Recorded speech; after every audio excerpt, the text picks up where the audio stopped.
Think about those first meetings. Could be anyone, a new colleague, or even just reacting to something online, right? How often do we make a snap judgment based on just that first impression? And what happens when we actually have to look a bit closer? Challenge our own assumptions. Welcome to the Deep Dive. We're here to peel back the layers on complex topics and get to the core insights.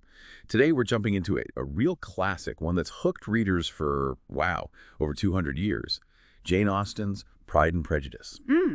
So our mission today, go beyond the surface, really unpack this amazing novel and figure out what makes it tick, why it still feels so relevant. Think of this as your shortcut to being, really well informed about its main ideas and why people just keep loving it. Exactly. And our discussion today, it's based on a really thorough review, originally called Pride and Prejudice, a classic review.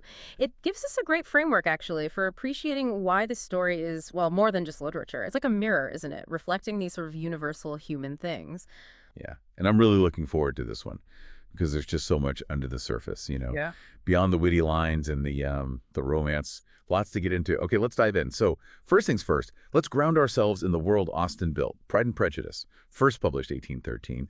For people listening, whether they know the book inside out or are maybe new to it, how important is that setting, that early 19th century English aristocracy? Oh, it's absolutely fundamental. You really can't separate the story from that specific context. It's deeply, deeply embedded in the aristocratic society of late 18th, early 19th century England, a time with really rigid social classes, strict expectations, and these aren't just like background details.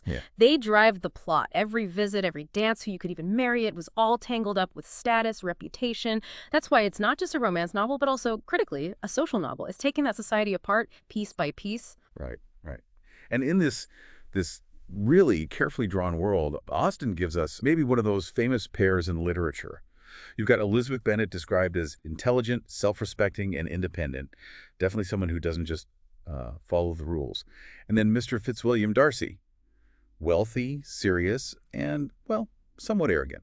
That's quite a mix to start with. It really is. And the genius part is how their own flaws, Elizabeth's tendency to judge quickly, her prejudice, you could say, and Darcy's intense pride, how those things spark the main conflict. The story is just brilliant at showing how these personal biases, often mixed up with social status and, just not communicating well, how they create this whole narrative that's mostly about misunderstandings and then eventually about real personal change. Their journey isn't just about love. It's about taking down the walls they built themselves. Okay, so their own flaws, their pride and prejudice, create this huge barrier. What else is standing in their way? Because the review hits this point hard, calling it more than a love story. What makes it deep and thought-provoking if it's not just the romance? Well, Austen adds all these other layers, these obstacles, both external and internal. It's not simply two stubborn people getting over themselves. You see the tough reality of those social class divisions. They dictate everything, really. Who you talk to, who's seen as a suitable match. Then there's enormous family pressure, especially for the Bennet girls to, marry well. And just the constant watching, the societal judgment that affects every little interaction. These aren't just plot points. They test the characters, show how society shapes choices, shapes feelings. And it's really clever how she uses those bigger societal things to explore such personal journeys. The review praises her for, and I'm quoting here, perfectly depicting 18th century English society. So what is it about her characters, specifically Elizabeth and Darcy, that still connects with us so strongly today? I think it's because they tap into something universal, universal struggles, ambitions, even though they're living in a very specific time. Elizabeth, for example, she really stands out as this powerful symbol of female independence and self-respect. I mean, for her time, her intelligence, her wit, refusing to marry just for security, that was pretty radical. She pushes back against the norms, which makes her feel very modern somehow. And Darcy's journey showing that true love overcomes pride, that's just as powerful. His change from being so aloof and, well, arrogant to someone who can be genuinely humble and loving. It's shown so carefully. It proves interchange matters more than just how things look on the surface. We've talked characters, themes, but the review also highlights Austen's writing style. What is it about the way she writes that keeps people hooked? Centuries on, beyond just having a good story. Her writing is, well, it's just brilliant. Simple as that. The review calls it simple, witty, and rich with intelligent dialogue. And it's not just about being funny, though it is very funny.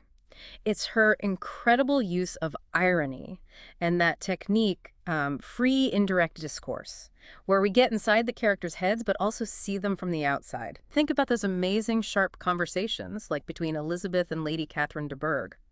They aren't just chats. They're loaded with social commentary, they reveal character, expose the silliness of the era, all while being incredibly entertaining.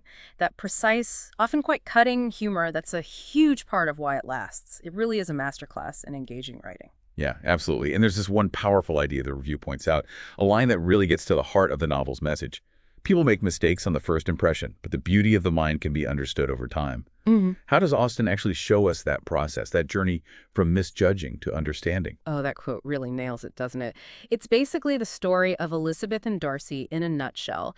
And Austen doesn't just tell us they misjudged each other. She builds it piece by piece through their awkward meetings, their private thoughts, how they talk about each other to other people. We see Elizabeth getting locked into her prejudice because of Darcy's apparent snobbery, and Darcy being blinded by his pride about her family's lower status.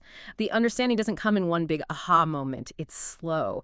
It comes through more interactions, crucial letters, that famous letter, and a lot of tough self-reflection. They have to peel back layers of their own ingrained biases, and that gradual, sometimes kind of painful process of mental transformation. That's what the review calls a unique document of the book. It maps out that psychological journey. It really makes you, the reader, stop and think about your own snap judgments, doesn't it? Absolutely. So, thinking about all these layers, the depth, the insights, who is this deep dive really for? Why should you, listening now, maybe pick up Pride and Prejudice, perhaps for the first time, or maybe revisit it? Well, according to the review, it's definitely for those who like classic romance novels. That's a given. But it's much broader than that. It's highly recommended for those who are interested in female independence and strong characters. Elizabeth is just such an enduring figure. And importantly, it's for those who think about society and relationships more generally, how things work between people, how society shapes us. The review sums it up nicely. Pride and Prejudice is not just a love story, it is a unique document of self-respect, misconceptions, and mental transformation. It genuinely offers food for thought for both heart and mind. That's why it gets a perfect 55 rating. It really encourages you to think about your own views and, what might be hidden beneath the surface in other people. So there we have it. Jane Austen's Pride and Prejudice. It's this incredible mix of sharp social critique, deep personal growth, and yes, a timeless love story, all wrapped up in her amazingly witty and perceptive writing. It's just such a powerful reminder that often the best stories, the real substance, lies hidden under those first impressions. And maybe a final thought to leave you with. As you go about your own life, where everything moves so fast and judgments can be made in an instant, how much pride or prejudice do we carry around without even realizing it? What real beauty of mind, what potential connections might we be missing because we don't take that moment to look deeper, to allow for that slow, sometimes surprising discovery of who someone truly is, something to maybe think about as you meet new people, encounter new ideas, or perhaps even look again at old ones.